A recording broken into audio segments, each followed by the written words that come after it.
বাংলাদেশের বিদেশি মিশনে ক্রমবর্ধমান লোকবল সংকট একটি গুরুতর উদ্বেগের বিষয় হয়ে দাঁড়িয়েছে। পররাষ্ট্র উপদেষ্টা মোহাম্মদ তৌহিদ হোসেন এ বিষয়ে কাতারের উদাহরণ তুলে ধরেন। তিনি বলেন, যে মিশন ৩০০ পাসপোর্ট বিতরণ করবে তারা অন্য কোনো সেবা দিতে পারবে না। নাইট গার্ড হিসেবে যিনি যান তাকেও পাসপোর্টে সিল মারানোর জন্য ব্যবহার করতে হয়। এটি অগ্রহণযোগ্য। তিনি আরও যোগ করেন, এই সংকট সমাধানের জন্য আমাদের একটি সুস্পষ্ট পরিকল্পনা তৈরি করতে হবে। মিশনে লোকবল বৃদ্ধি করা হবে। ডিজিটালাইজেশনের মাধ্যমে পাসপোর্টের সেবা সরাসরি সেবা গ্রহীতার কাছে পৌঁছে দিতে হবে, যাতে তাদের মিশনে আসতে না হয়। প্রধানমন্ত্রী ইতালিতে ৬০,০০০ পাসপোর্ট আটকা পড়ে আছে। কাগজপত্রের বিশ্বাসযোগ্যতা নিয়ে সমস্যা রয়েছে। প্রতিটি কেসে কিছু না কিছু জটিলতা বিদ্যমান।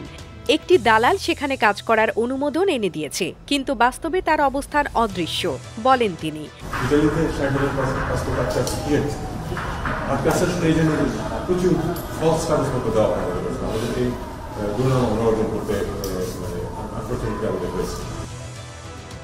বিদেশে বাংলাদেশের ইমেজ নিয়ে তৌহিদ হোসেন বলেন, ইমেজ একদিনে সৃষ্টি হয় না, আবার একদিনে শেষও হয় না।